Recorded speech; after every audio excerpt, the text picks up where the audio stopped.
이제 정대웅입니다. 이제 우리 강의가 이제 중반을 넘어서서 이제 좀 더 우리가 더 기억을 많이 하고 있는 1997년부터 이제 그 위기로부터 시작을 하겠습니다.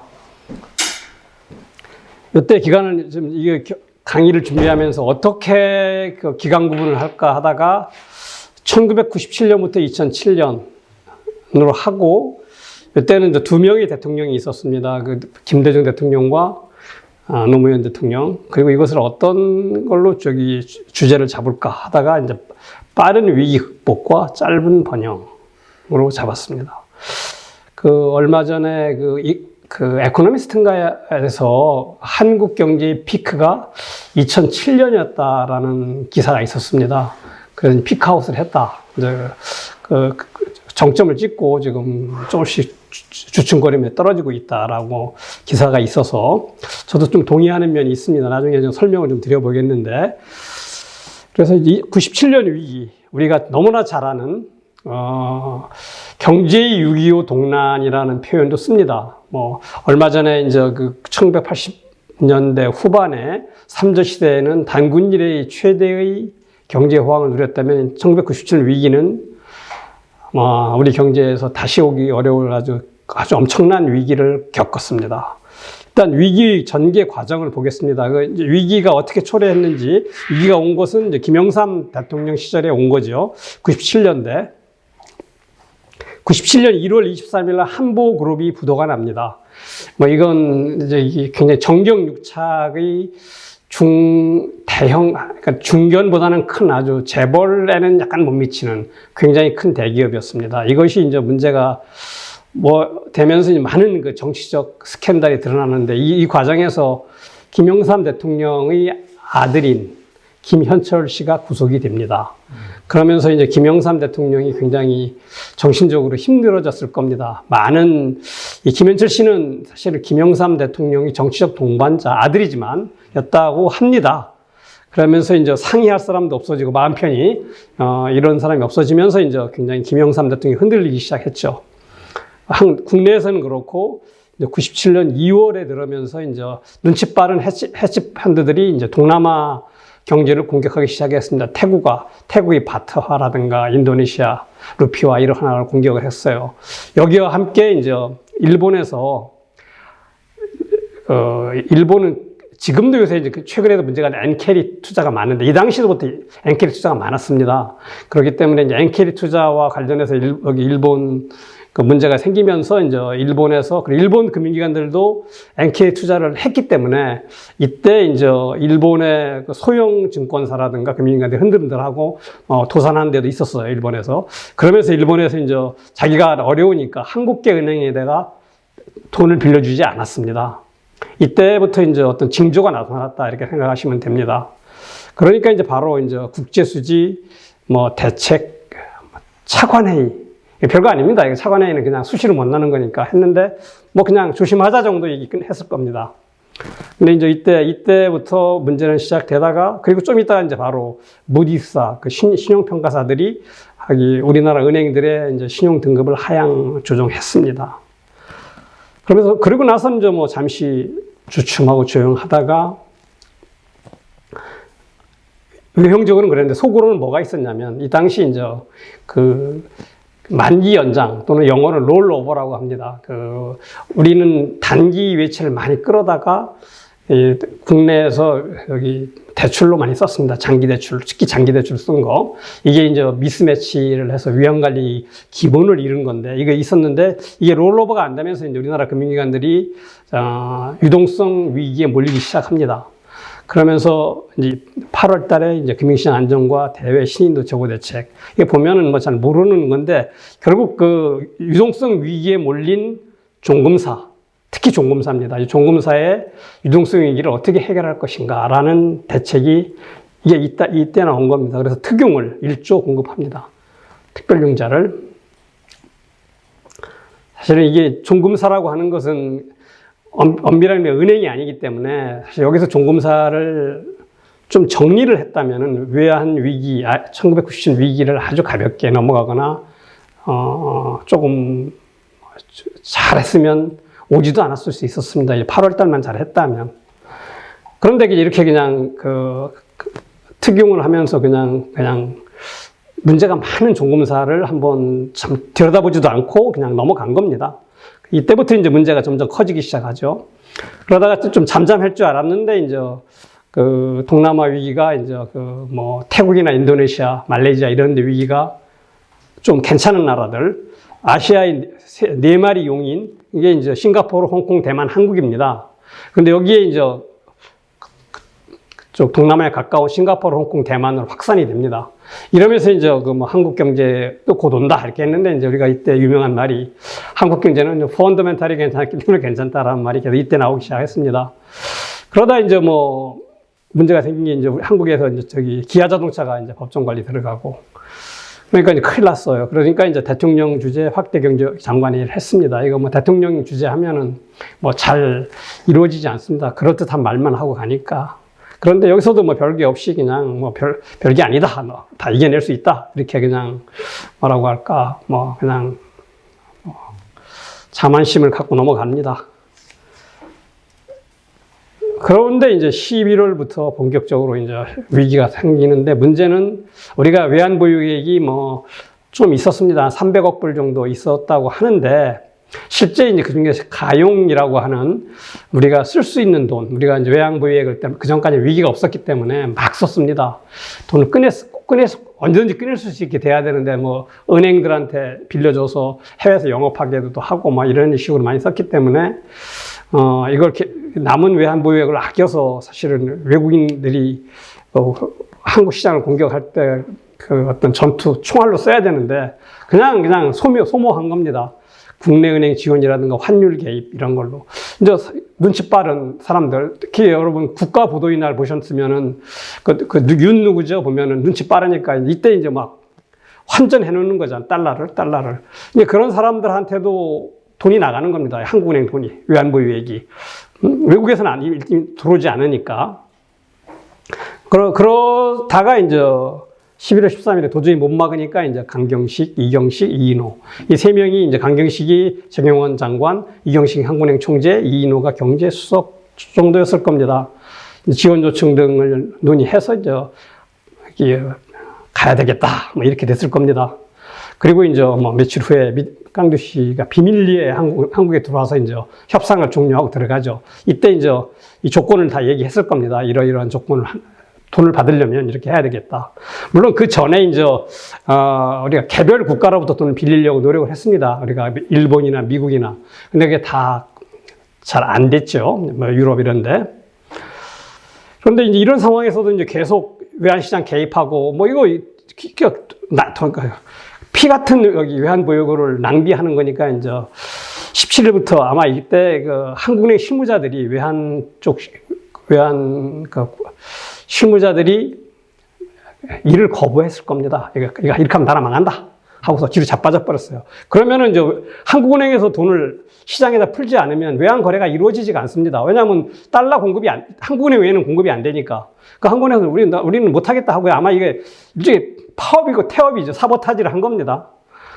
이래서 이제 실제 일주일 정도까지 외환 거래가 없었습니다. 그러니까 나라가 이제 그냥 일종의 국가부도 사태 거의 간 거죠. 그리고 이제 19일 날 이제 개각과 종합대책을 발표했는데도 IMF 가겠다는 얘기는 없었습니다. 이게 정부의 정직성의 문제입니다. 이미 가기로 결정이 돼 있었는데도. 그리고 이제 새로운 개각의 새로운 장관들이 이제 IMF 자금 공신 요청을 합니다. 그리고 바로 지원 협약을 체결하고 한 열흘쯤 있다가 이제 IMF, IBRD 이런 데서 이제 돈이 들어오기 시작합니다. 한 $550.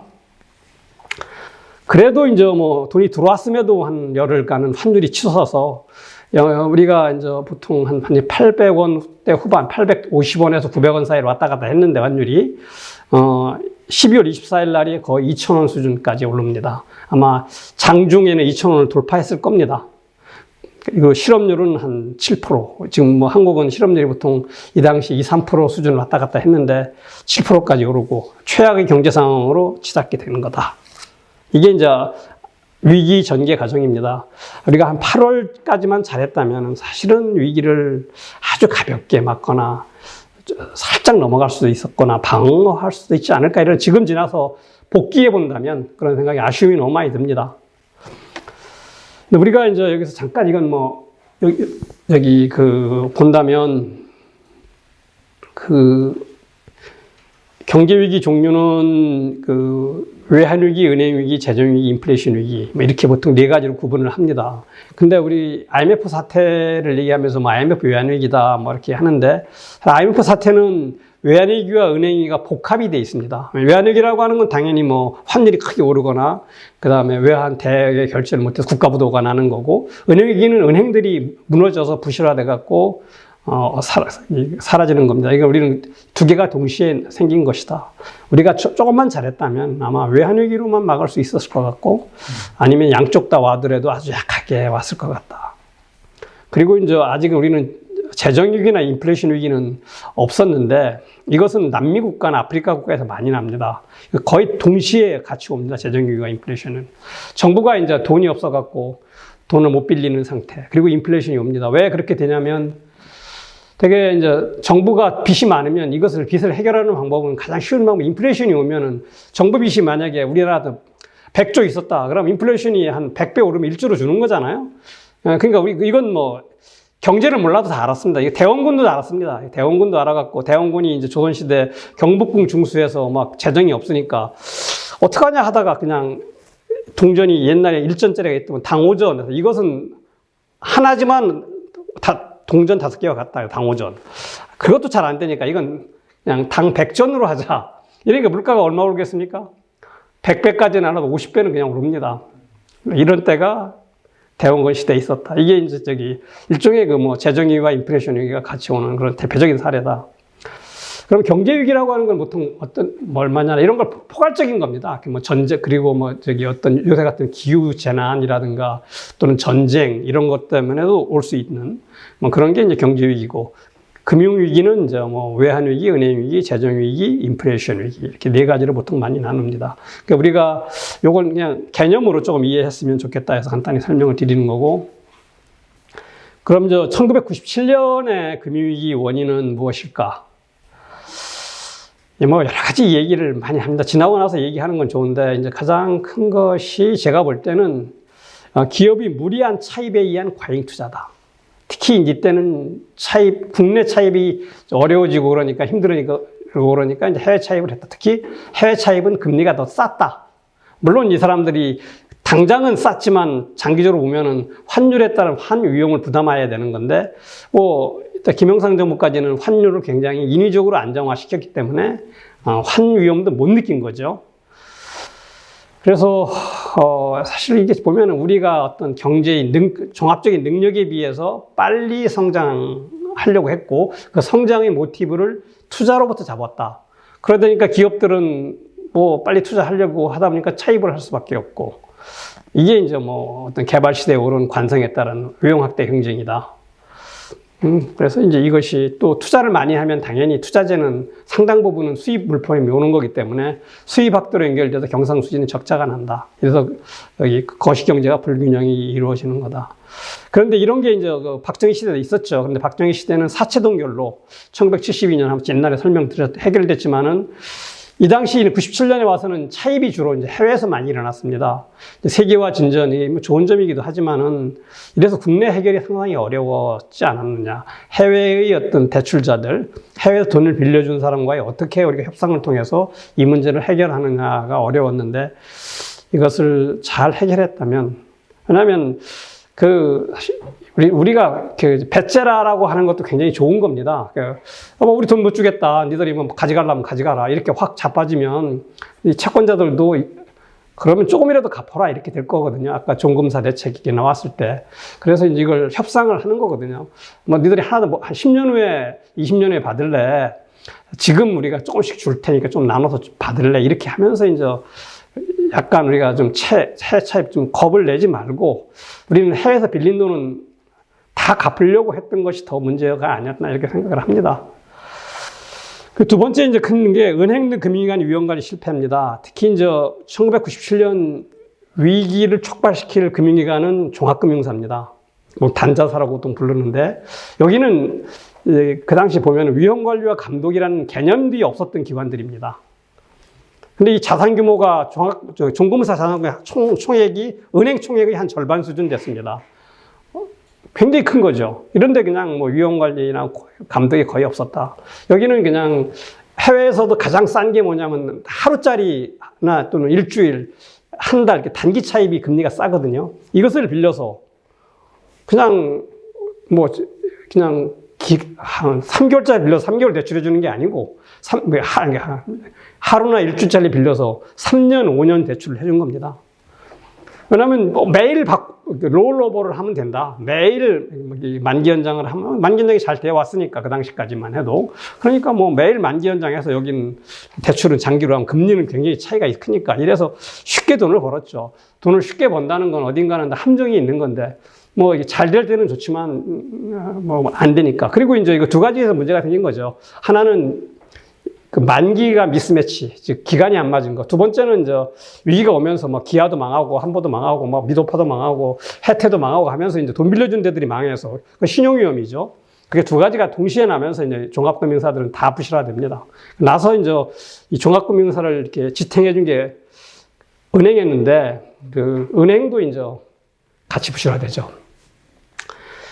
근데 보통 왜 우리가 위기를 은행 위기라고 하냐면 이 금융기관들은 굉장히 종류가 많아요. 신용카드사도 있고, 뭐, 종합금융사도 있고, 뭐, 머천트 뱅크도 있고, 뭐, 카드 금융기관 종류는 뭐, 딱 이 리스사도 많은데, 금융 시스템에서 은행이 망하지 않고, 다른 조그만 금융기관들이 망하면은 그것은 큰 금융위기로는 안 온다라는 게 과거 관례입니다. 그래서 은행이 망하지 않고, 은행이 좀 대형 은행들이 튼튼하게 유지되면, 은행 위기까지는 안 온다. 이렇게 생각을 하고 있었습니다. 그게 뭐 과거에 그런 사례였고 그렇게 했는데, 그러니까 종금사가 문제가 생겼을 때 종금사에서 문제를 차단했다면, 그리고 은행을 절반이라도 지킬 수 있었다면 우리가 은행 위기로는 오지 않았을 수 있지 않을까 이렇게 반성을 해봅니다.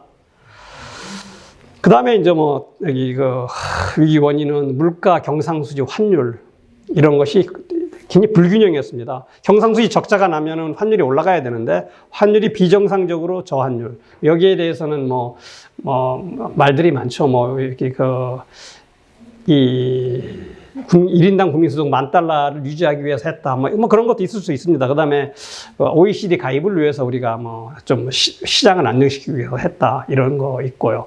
물가도 많이 올랐는데 계속 경제를 확장 정책을 썼거든요. 물가가 오르면 일단은 경제로 금리를 올리든가 해서 조금 경기를 좀 이렇게 좀 시켜야 되는데 이런 정책이 없었다 이거죠.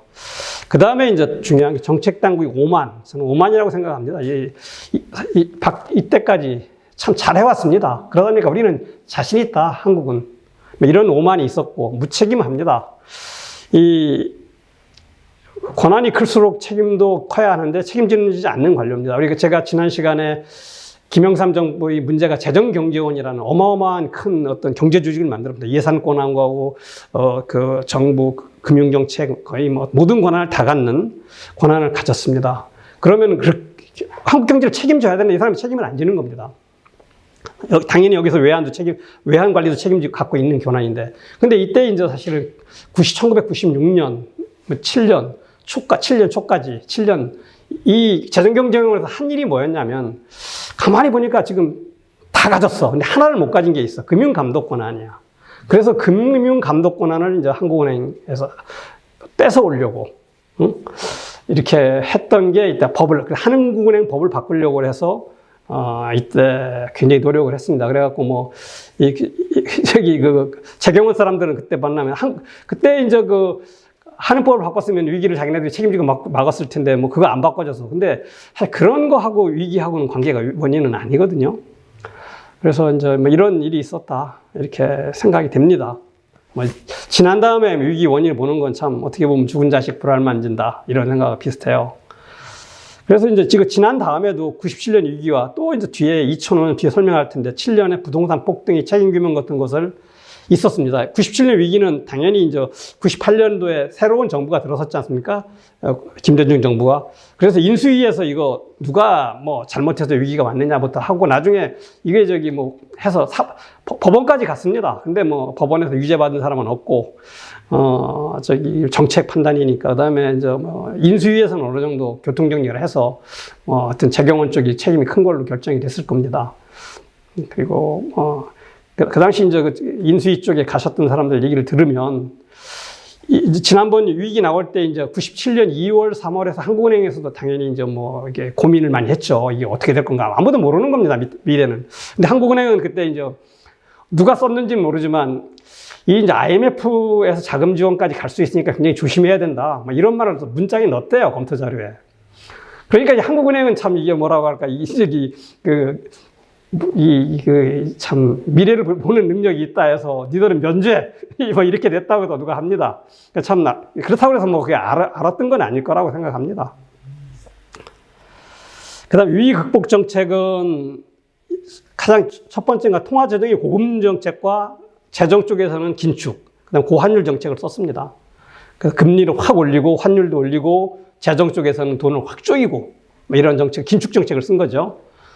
그리고 이제 금융기관과 기업이 과감한 구조조정 정책을 썼습니다. 구조조정 정책이 말은 뭐 멋있어 보이지만 그냥 퇴출, 인력 감축 이겁니다. 구조조정 정책. 그래서 이제 실업률이 엄청 오르는 그런 상황이고, 그 다음에 이제 무역과 외환이 대폭 자유화, 그 다음에 금융시장 개방. 이러면서 이제 외자 유치를 하고, 또 이때 이제 일본이 돈을 좀 댔는데 일본이 강력한 요구를 했습니다. 수입선 다변화 정책이라는 게 있었어요. 이 당시까지는. 1978년도쯤 생긴 정책인데 박정희 시대 말에. 이게 뭐냐면 박정희 시대에는 그런 게 있습니다. 이게 해보니까 계속 특정 국가와 우리가 무역을 하면 적자가 많이 나요. 그러면 법에다 만든 겁니다. 어떤 특정 국가, 특정 지역과의 무역 결과 적자가 많이 나면 그 지역에서 수입되는 걸 막을 수 있다. 특별 규제를 할 수 있다라는 법을 만들어 버렸습니다. 뭐 그렇듯 하잖아요. 근데 그게 이제 뭐 경쟁력과 관계없이 뭐 쉽게 했다. 일본을 위한 겁니다. 일본에 우리가 계속 적자가 나니까 일본 상품은 꼭 필요한 거 아니면 못 사게 한다. 그래서 일본의 TV, 뭐 밥솥, 뭐 소비 물건을 한국에 하나도 못 들어왔습니다. 이때까지는. 다 밀수죠. 밀수로만 들어왔다. 근데 일본 애들이 뭐 팔아먹을 거 확실히 팔아먹자 해서 이거 돈 줄 테니까 돈 주는 조건으로 이제 수입선 다변화 정책을 이게 좀 국제 자유무역에 반하는 정책이니까 폐기해라. 방법이 있습니까? 돈 주는 사람이 요구하니까 뭐 폐기했습니다. 그 다음에 이제 뭐 회계 기준, 은행 감독 기준, 외환 보유액 산정 기준 이런 걸 국제 모범 기준과 일치시켜라. 뭐 이건 뭐 언젠간 해야 되는 거였는데 그냥 했죠. 그 다음에 이제 광범위한 부동산 경기 부양 정책을 폈습니다. 근데 앞에 세 가지 고금리, 고환율, 구조조정, 그 다음에 시장 개방 그 다음에 회계 기준 요 세 가지는 네 가지죠. 네 가지는 IMF 프로그램에 있는 겁니다. IMF가 이렇게 요거를 그대로 한 거예요. 근데 부동산 경기 부양 정책은 우리 스스로 한 겁니다. 왜냐하면 우리가 경기를 빨리 살려야 되니까 부동산 경기를 띄우면 경기가 일단 집값이 막 폭락하고 있었으니까 띄우면 좀 내수가 빨리 살아나서 경기가 빨리 회복될 것이다. 이런 생각을 하고 했을 것이다. 라고 생각이 됩니다. 그 결과 이제 99년부터 빠르게 회복됩니다. 모든 게 성장, 물가, 경상수지가 대단한 나라입니다. 고환율과 구조조정, 그 다음에 이제 다수 국민의 희생, 헌신 이렇게 저는 생각합니다. 이 경제정책 갖고 되는 게 아니고 우리 국민이 이제 희생하고 헌신에 있었기 때문에 경쟁력이 회복되고 해서 수출이 급증하고 해서 이제 성장, 경상수지가 다 회복이 됩니다. 이제 다음 페이지 보면은 1998년부터 경상수지가 97년에 어마어마한 적자였는데 400억 달러 흑자로 바뀝니다. 그 성장률도 뭐 99년 오르고 물가는 그냥 팍 떨어지고 98년까지는 물가가 많이 올랐습니다. 그런데 97년부터는 물가가 많이 떨어진다. 여기 표를 쫙 한번 보시면 알 수 있습니다. 그 다음에 이제 물가는 뭐 환율이 올라가면 물가가 오르는 건데 이제 고금리를 썼고 구조조정해서 수요가 급격히 위축되고 있었기 때문에 안정됐고 경상수지 흑자, 그 다음에 우리가 고환율이 되니까 외국인들은 한국에서 돈을 보내면 막 원화가 엄청 커지지 않습니까? 그러니까 한국 기업이나 한국의 뭐 부동산 같은 거 사기가 좋으니까 돈이 많이 들어왔다. 그래서 외환보유액 급증해서 우리가 2001년 8월에 IMF 지원 자금을 조기 상환해서 아예 뭐 졸업을 합니다. 그래서 이제 외형적으로 이제 끝난다. 이 지표를 쭉 보시면 97년 냈지만 실제 가장 나쁜 건 98년인데 이제 경상수지만은 98년에 이미 회복을 해서 우리는 위기를 벗어난 조짐이 보이고 99년에는 성장도 좋고 물가도 좋고 다 좋아서 이제 거의 회복이 됐고 이제 2000년부터는 순항을 합니다. 그리고 쭉 좋아져서 2005년부터 2006년, 7년은 경제가 다 좋습니다. 성장은 5% 내로 하고 4, 5%를 하고 물가는 2%를 정도 성장. 요새 맨날 물가 2% 얘기하죠. 물가 2%를 하고 경상수지는 100억에서 200억 달러 흑자를 보입니다. 그리고 이제 1인당 국민소득도 다 2만 달러를 넘고 아주 좋은 경제 상태가 2005년부터 2007년까지 지속됩니다. 그래서 이때가 이제 피크가 아니었나 이렇게 생각을 합니다. 뭐 생산 구조는 뭐 다 양호합니다. 다 양호하고. 근데 이때 특별히 서비스 산업 비중이 꾸준히 늘어납니다. 97년부터. 그 이유는 구조조정 과정에서 밀려난 노동자들이 이제 편의점, 식당, 치킨집, 미용원 등을 창업하면서 이제 서비스 산업 비중이 증가합니다.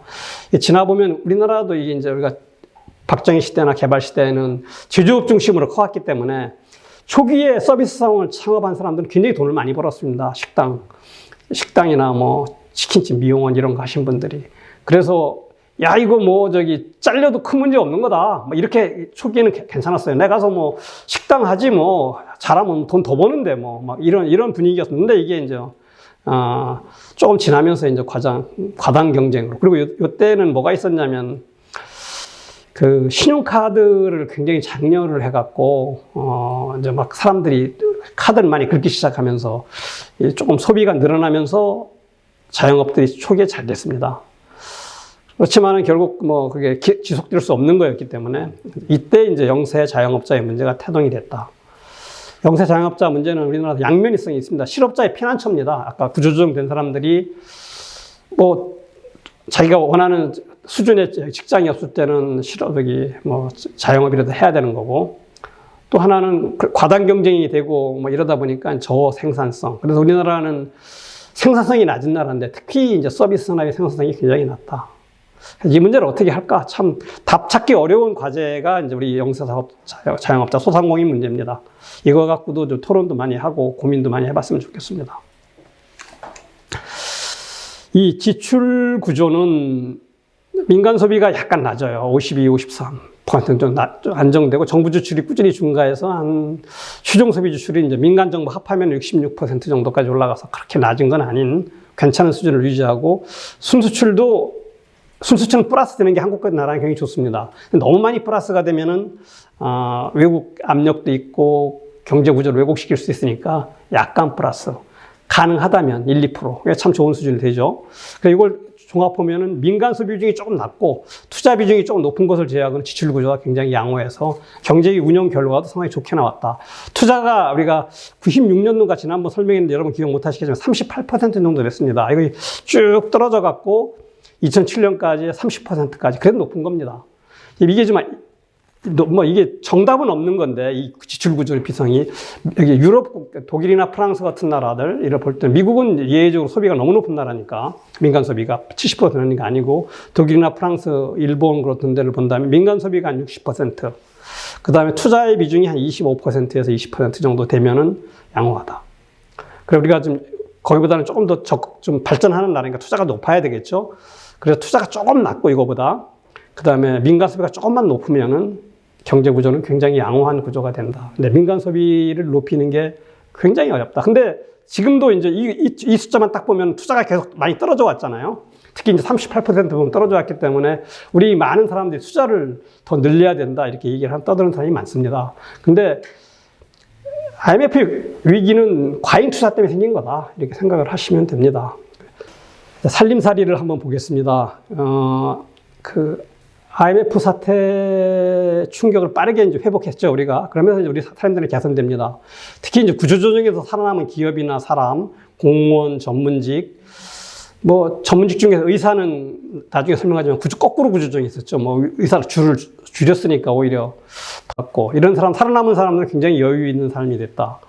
그리고 이들 생활 수준은 이미 이제 유럽 국가 수준을 상회해서 이때부터 이제 우리가 선진국들이 됐다고 생각하는 사람이 있었다.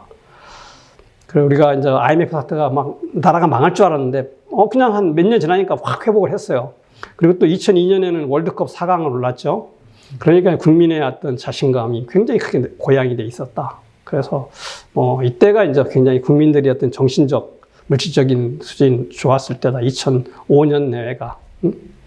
그러나 한쪽에서는 이제 중소기업 직원, 비정규직, 영세소상공인 등 이런 어떤 경제의 혜택을 받지 못한 사람들은 상대적 박탈감이 증가하면서 이제 한국 경제의 불평등 문제가 본격화됐고 또 이때 이제 부동산이 굉장히 오릅니다, 가격이. 그래서 불평등이 굉장히 심화됐을 것이다. 이렇게 생각을 합니다. 불평등이. 짧은 번영. 한국 경제는 2005년경부터 굉장히 좋아져요. 성장, 물가, 경상수지, 또 기업과 금융기관이 어떤 재무 구조 등이 매우 양호했다.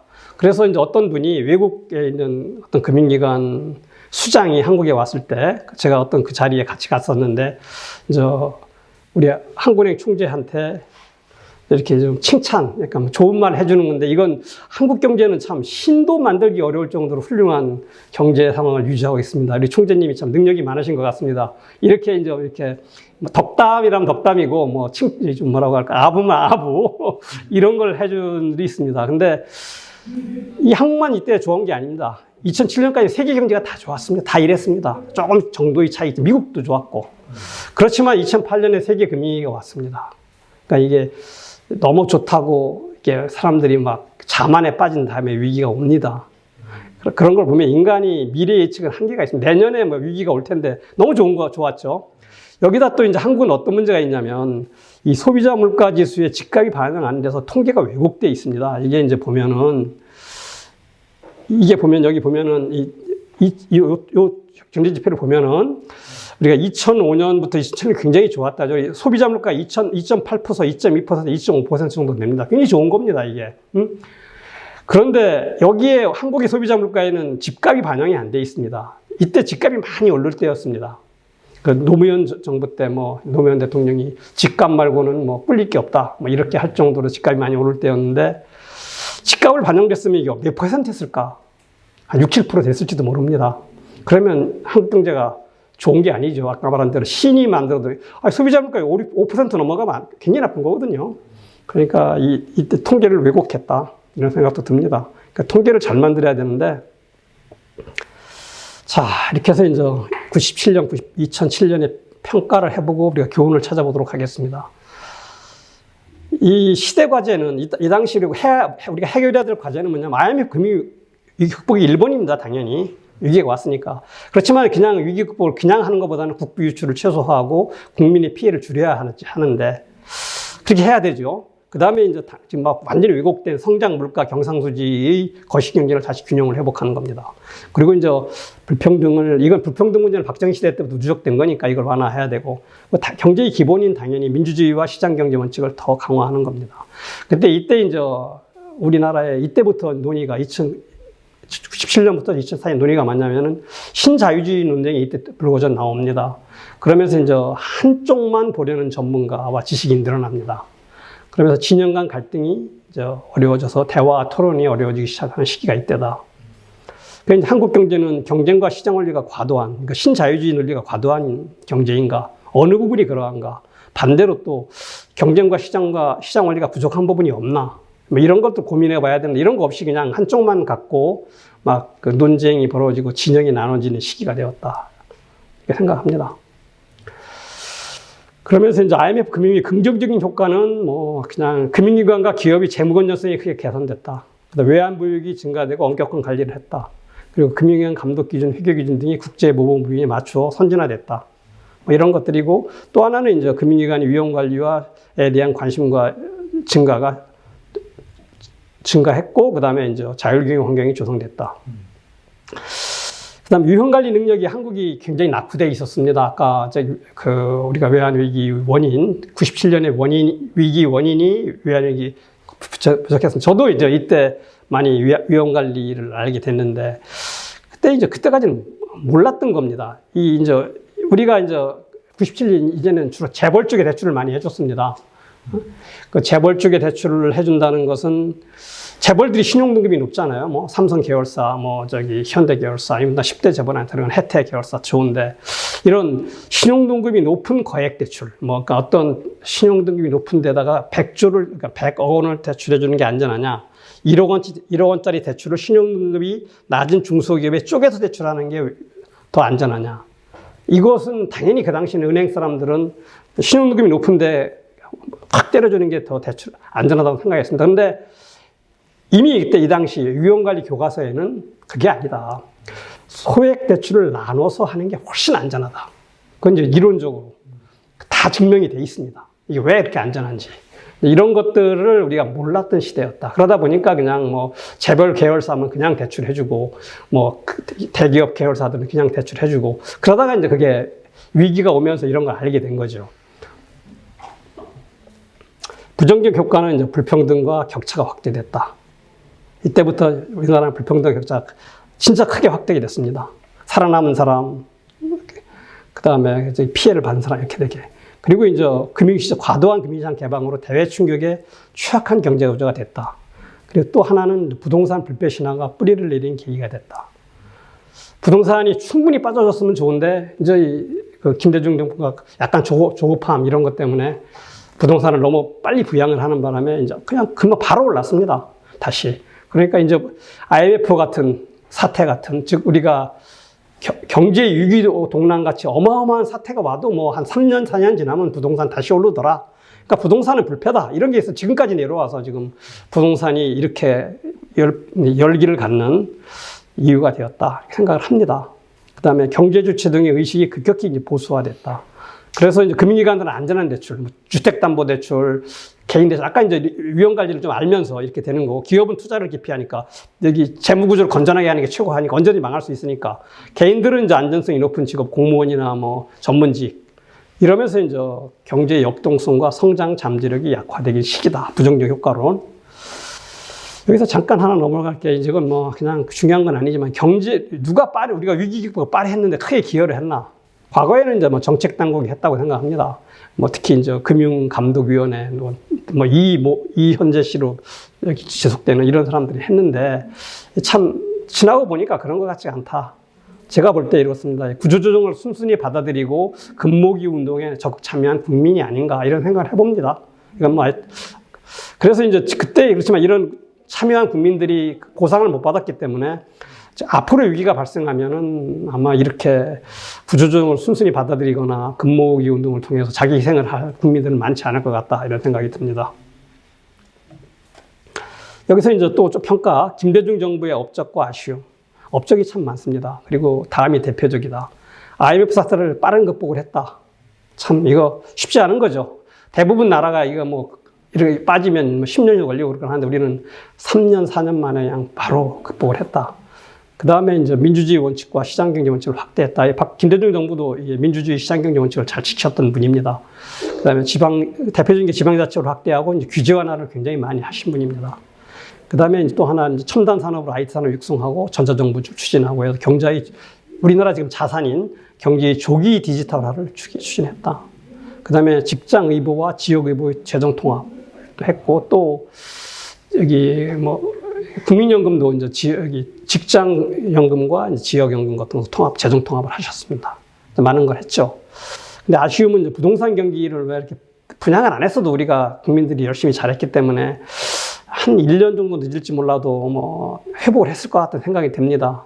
그리고 이제 지금 논의가 되는 의대 입학 정원 축소를 이때 이루어졌습니다.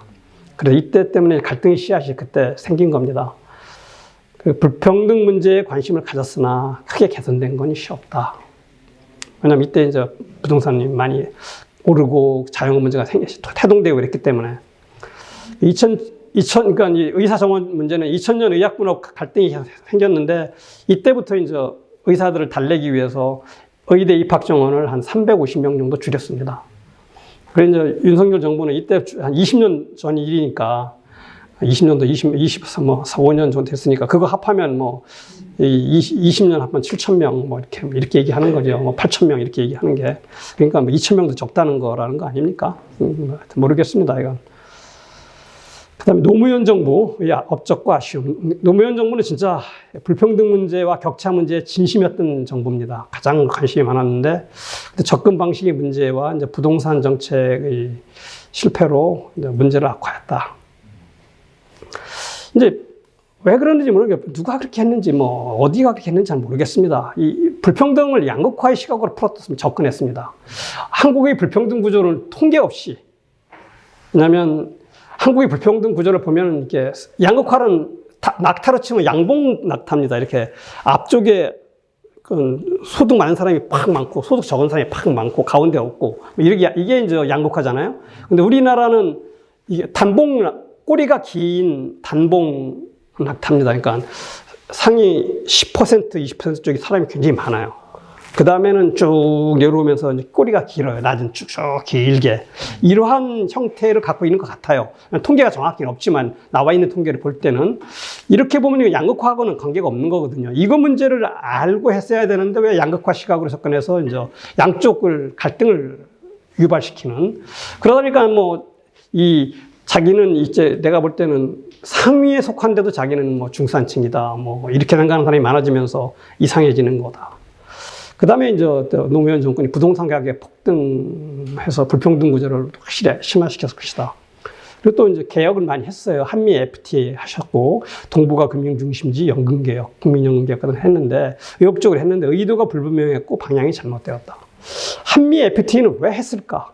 이 한미 FTA가 나쁜 정책은 아닙니다. 그런데 국력, 진짜 그때 기억하실지 모르지만 어마어마하게 반대 데모가 많았습니다. 그래서 국력이 낭비가 됐는데, 그 노력으로 다른 개혁을 했다면은 아마 뭐 많은 개혁을 했을 겁니다. 그런데 이게 뭐 나쁜 정책은 아닌데 그렇게 절실한 정책은 아닙니다. 왜 그러냐면 지금 저기 트럼프 나와서 막 FTA 있어도 금리 관세 막 100% 때리고 50% 때릴 수 있습니다. 특별법 만들면. 미국이란 나라 깡패니까. 그러니까 뭐 안 해도 되거든요. 일본이 미국이랑 FTA 안 했거든요. 안 하고 있거든요. 그래도 뭐 지나니까. 그래서 제가 한번 이때 정책실장 하셨던 김병준 씨죠. 한테 물어봤어요. 왜 FTA를 하셨습니까? 했더니만 뭐 횡설수설해요. 왜냐면 이게 이 좀 그렇게 하실 리가 없는데. 그냥 저는 그렇게 의문이 드는 겁니다. 이분이 말한 거 말하니까 도저히 수긍할 수 없는 이유도 얘기하고. 그 다음에 동북아 금융중심지 이게 굉장히 중점적으로 했습니다. 그런데 이건 전혀 진전이 없고 지금은 다 잊었었죠. 이건 제가 너무 어려운 정책을 하려고 했던 것 같아요. 우리나라 능력에 비해서. 나쁜 정책 다 좋은 정책입니다. 그런데 이 한미 FTA도 이거 저항이 너무 큰 거고 이것은 너무 어려워서 우리가 할 수 없는 정책이었고. 그다음에 연금개혁은 의미가 있는데 이것은 국민연금 개혁을 하셨거든요. 이게 특혜가 더 많은 공무원연금 개혁을 했어야 되는 건데 이런 생각이 듭니다. 그래서 제가 지나면서 보면은, 우리 불평등 문제가 큰 문제거든요. 우리 불평등 통계가 없습니다. 그래서 이제 국세 통계, 국세 납세 통계만이라도 적절히 공개했다면 민주주의와 시장 경제의 원칙을 통해서 점진적으로 불평등 문제가 크게 개선됐을 거라고 저는 생각합니다. 근데 이제 노무현 정부가 조급하고 믿음이 부족, 민주주의나 시장 경제에 대한 믿음이 부족하지 않았나 이런 생각을 해봅니다. 아쉬움이 크죠. 여기서 이제 한국 경제의 권력적인 문제, 부동산 문제를 약간 종합해서 한번 이건 역사라기보다는 종합해서 이제 한번 짚고 넘어가 보겠습니다. 시간이 좀 있어서. 부동산은 굉장히 특별한 겁니다. 개인의 생활이나 기업의 생활에 아주 필수적인 재화다. 그건 다 알죠. 근데 수입이 불가능합니다. 다른 필수적인 식량도 수입할 수 있지만 돈이 있어도 수입을 못한다. 그 다음에 주택 공급은 시차가 있다. 지금 공급하려도 3년, 5년씩 걸립니다. 집 지으려면. 특히 우리나라는 아파트라 더 걸리죠. 미국이나 이런 데는 단독주택은 빨리 지면 6개월이면 지는데, 우리 아파트는 땅 만들고 허가받고 하면은 굉장히 걸립니다. 그 다음에 공급이 법칙, 시장 원리가 잘 적용이 안 되는 게 부동산 시장입니다. 그러면서 이제 맨날 이렇게 노무현 정부도 그런 문제도 시장 때문에 졌다 이렇게 하거든요. 시장 때문에 문제가 생겼다. 시장 원리가 적용이 안 됩니다. 시장 원리가 잘 적용되면 좋은데 부동산은 왜 적용이 안 되는지를 설명드려 보겠습니다. 아주 간단합니다. 그냥 상식 갖고 보면 돼요. 시장 원리 가장 기본이 수요 공급 법칙인데 수요 공급 법칙이라는 게 가격이 오르면 수요가 줄고 공급이 늘어나야 되는 게 수요 공급의 법칙. 가격이 오르면 옷을 더 공급하죠. 옷값이 오르면 옷 맞는 사람이 늘어나니까 가격이 오르면 옷을 덜 사죠. 근데 부동산은 거꾸로입니다. 가격이 오르면 어떻게 돼요?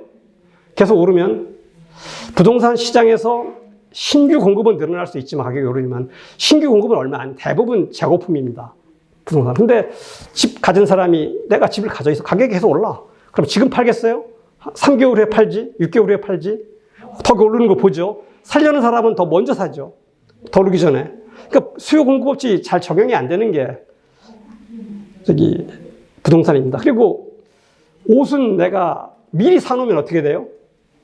미리 사놓으면 그건 유행일 지나서 다 버립니다. 근데 집은 미리 사놓으면 자기가 쓸 때까지 세를 놓을 수 있잖아요. 그러니까 수익이 창출되는 겁니다. 그렇기 때문에 부동산은 시장 원리가 잘 적용이 안 된다. 또 정보가 불안전하고 비대칭이며 거품 발생이 크다.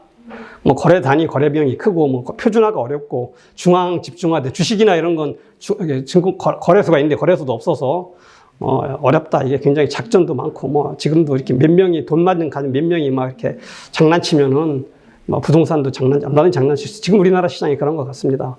그리고 이제 거품 붕괴 시 금융위기로 이어질 가능성이 금융자산보다 크다. 역사가 이거 말해주고 있습니다. 이건 이거 선진국도 그렇고 후진국도 그렇고 뭐 미국도 그렇고 유럽도 그렇고 뭐 이 거품 붕괴로 해서 위기가 많이 발생했다. 또 이제 한국은 더 특수합니다. 한국은 땅이 좁고 사람이 많아서 이제 부동산에 집착이 굉장히 강하다. 그리고 뭐 한국 부동산은 기득권층의 공통이익이다. 미국은 기득권층들이 부동산보다 주식을 투자를 더 많이 합니다. 그러니까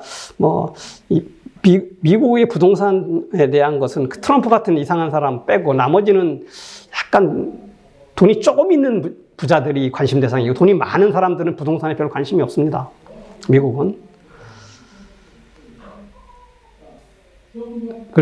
우리나라는 근데 돈 조금 있는 사람은 꽤 많은 사람들, 돈 버는 스포츠 스타나 연예인들 다 그냥 부동산만 그냥 몰빵하는 거죠. 그 사람들이 삼성전자 주식 사고 현대자동차 주식 사면 주식시장 훨씬 좋아질 겁니다. 근데 안 사는 이유는 이해가 되죠. 거기가 가격이 안 오르니까. 가격이 오르면 사겠죠.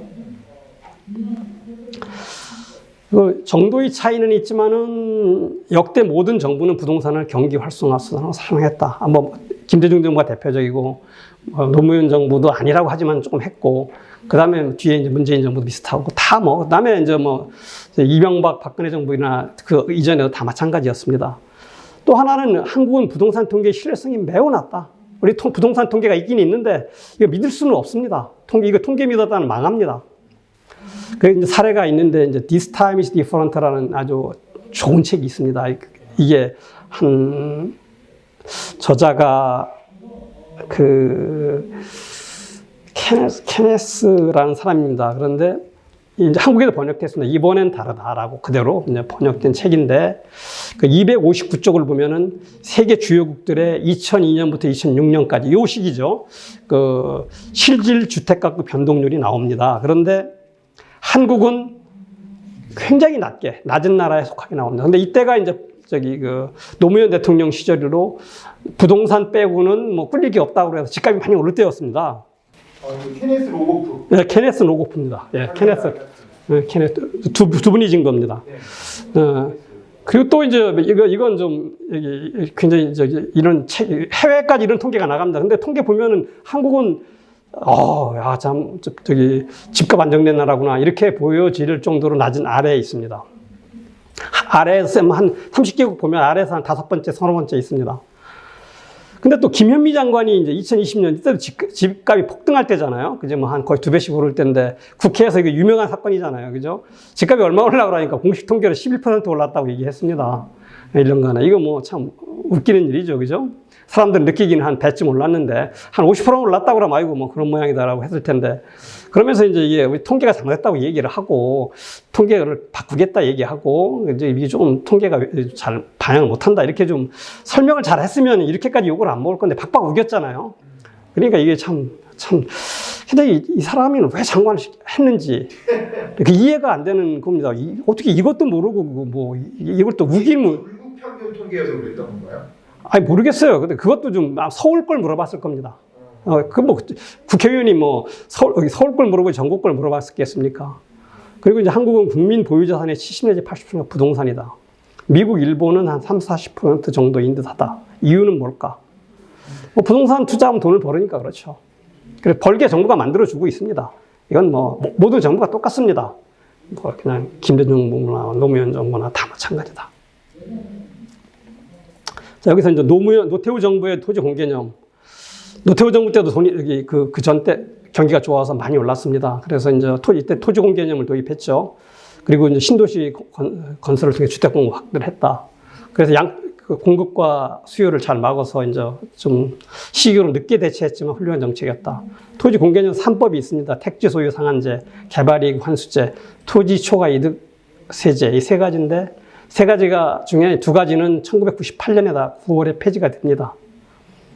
그리고 개발이익 환수제는 좀 바꿔서 지금까지 유지되어 있다. 토지 공개념의 중요성은 저는 그렇게 크다고 생각하지 않습니다. 이게 우리 이게 크게 영향을 미치지는 않았을 것 같다. 부동산 가격에 이렇게 생각이 들고 김대중 정부의 부동산 정책은 들여다보면 참 답답합니다.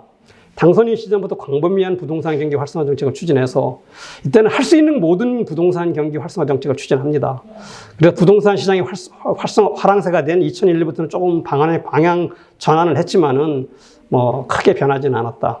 쭉 이게 한번 들어봅니다. 1998년 1월 26일 이때는 당선인 시절이죠. 금융기관 여신 금융 금지 부분 폐지. 이건 한국은행 규정입니다.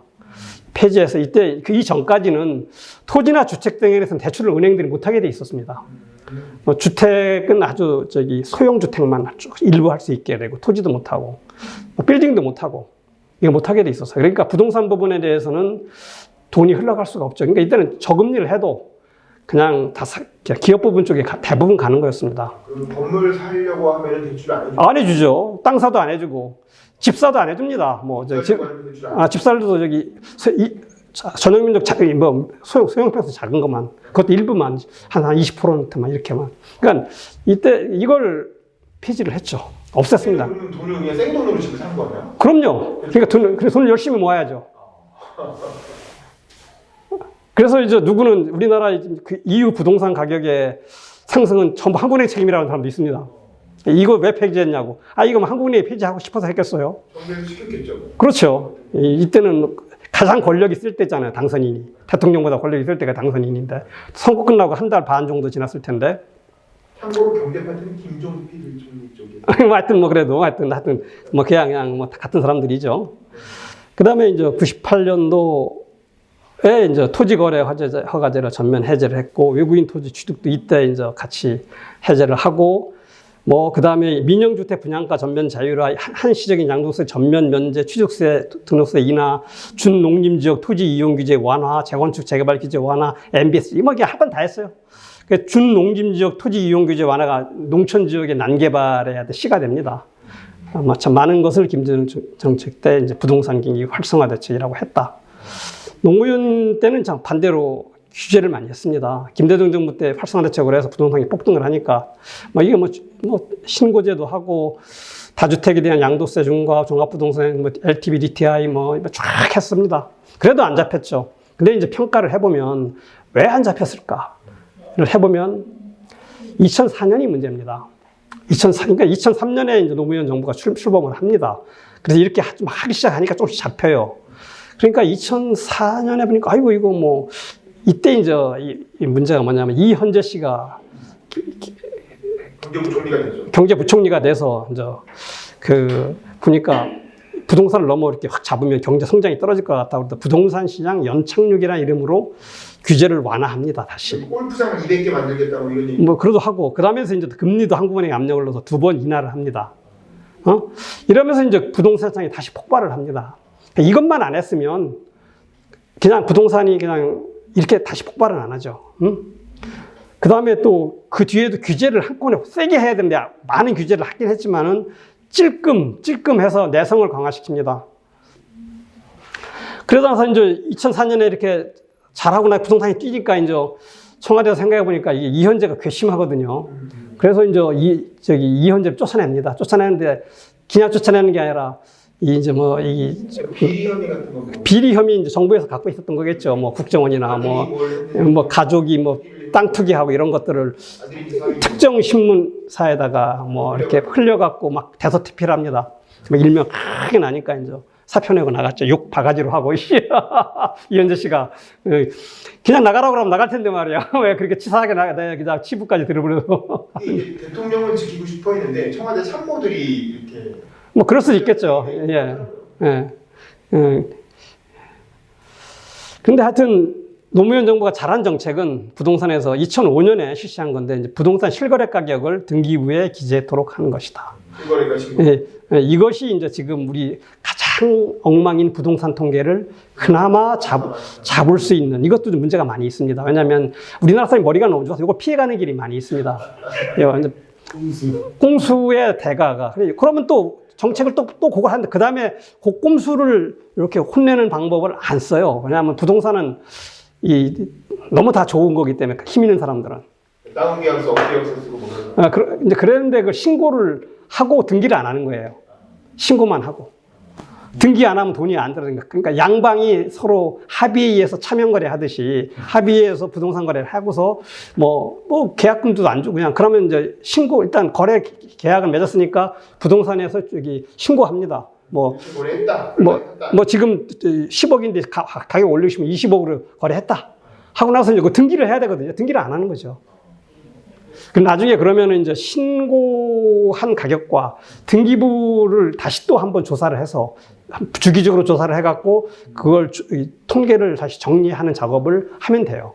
하면 되거나 두 개의 걸 집계하면 됩니다. 등기했을 때 진짜 등기가 이루어졌을 때 거래 가격과 계약에 맺었을 때 신고 가격 두 개를 같이 이렇게 보게 하면은 다 정리할 수 있는데 그런 것들은 안 하는 거죠. 조금만 노력하면 됩니다. 제가 볼 때 부동산 정책은 뭐 그렇게 거창한 정책, 뭐 헨리 조지애처럼 토지와 국유화시켜라, 토지 공개념 이런 거 필요한 게 아니다. 그냥 상식적인 정책만 해도 우리나라는 부동산 문제는 잘 될 거다. 이렇게 저는 생각합니다. 근데 상식적인 정책은 안 한다. 상식적인 첫 번째는 뭐냐? 사람들이 선호하는 지역에 선호하는 주택, 아파트입니다. 그 공급을 꾸준히 늘립니다. 늘릴 수 있는 길들은 많습니다. 이렇게 뭐 좀 규제를 완화하거나 뭐 이렇게 신도시를 만들거나 아니면 뭐 좀 이렇게 용적률을 높이거나 이렇게 하면은 돼요. 이제 이게 문재인 정부 마지막 때 한 겁니다. 그걸 못해요? 뭐 하는 거죠. 이렇게 해서 아파트를 계속 공급된다. 사람들한테 그런 어떤 신뢰를 주면은 그렇게 빨리 살려는 사람이 많지는 않을 것 같다. 지금 뭐 그냥 미리 하는 수요가 있으니까 과열이 되는 거죠. 그 다음에 주택임대소득세. 그러니까 실현소득입니다. 주택임대소득세는 이미 세금을 낸 거예요. 그러니까 당연히 과세해야 됩니다. 이걸 정상적으로 과세해라. 정상과세라는 게 뭐냐면 주택임대소득세의 세율을 근로소득세라든가 그 이자소득세보다 비슷하거나 높게 해야죠. 근데 이건 주택임대소득세는 이렇게 실제 과세하는 실효세율로 보면은 너무너무 낮아요. 거의 없습니다. 그러니까 우리가 주택임대소득 규모가 얼마인지도 모르고 그러면 세금을 얼마 걷는지도 주택임대소득 규모는 제가 볼 때는 금융소득보다 당연히 많습니다. 전월세가 많으니까. 그러면은 뭐 50조, 100조 이렇게 될 수 있는데 그러면 거기에 10% 매기면 5조, 뭐 10조 이렇게 될 수 있거든요. 그런데 세금을 하면 1, 2천억 거들라나 몇천억 거들라나 모르겠어요. 공표를 안 하니까요. 그래서 재산세를 정상화하자. 비싼 집을 좀 비싸게 매기고 이렇게 정상화하자. 이렇게 되면 제가 볼 때는 종합부동산세 같은 것도 거의 필요 없을 것 같다는 생각이 듭니다. 그리고 이제 세 번째는 세입자에 대한 지원을 강화하자. 1주택자보다 세입자가 유리하게 여러 가지 제도를 만들면 세입자가 더 사실은 뭐 다 케이스마다 다를 수 있지만 전체적으로 본다면 세입자가 1주택자보다 더 영세하거나 소득이 없는 경우가 많거든요. 이분들한테 조금 더 지원을 많이 한다. 예, 독일에서 이렇게 합니다. 그래서 독일 사람들은 서민들은 집을 가장 안 가지려고 합니다. 왜냐하면 세입자로 남아 있는 게 더 지원을 많이 받고 또 집을 가지면 그것도 좀 집값이 떨어질 수 있으니까 불안하니까 안 갖죠. 이런 정책을 쓰고 그 다음에 이제 당연한 거죠. 주택 통계의 확충과 신뢰성을 제고하자. 이거 좀 뭐 근데 이제 이게 민간 쪽에서는 스스로 살아남기 위해서 조금씩 이미 이루어지고 있습니다. 저도 이제 항공에 있을 때 금융안정 보고서를 쓰면서 이 주택 통계를 보니까 도저히 신뢰할 수가 없어요. 특히 이제 그때 정부가 이렇게 발표하는 공공기관에서 발표하는 거, 그 다시 만들었습니다. 통계를. 그렇지 않으면 안 됩니다. 그리고 대표적으로 우스운 게 강남과 강북 이렇게 우리는 강남하면 여러분들 생각할 때 어디입니까? 강남 3구죠. 강남구, 서초구, 송파구. 근데 지금도 물론 옛날에 국민은행 통계나 보면 강남은 어디냐면 그야말로 강남쪽입니다. 저쪽 김포부터 시작해서 강남 쪽 영등포 구로구 쪼가갖고 강남 쪽 강동까지 강남 쪽. 그럼 그 통계를 어떻게 써요? 그걸 다시 또 구별로 브레이크다운해서 통계 다시 만들고 그렇게 합니다. 그런데 이제 이런 통계를 좀 잘 만들자 이러면은 이거 지금 제가 말씀드린 거 공급을 꾸준히 확대하고 임대소득세 과세, 이거 세계에서 임대소득세 과세 하나는 제대로 안 하는 나라 우리나라뿐이 없을 겁니다.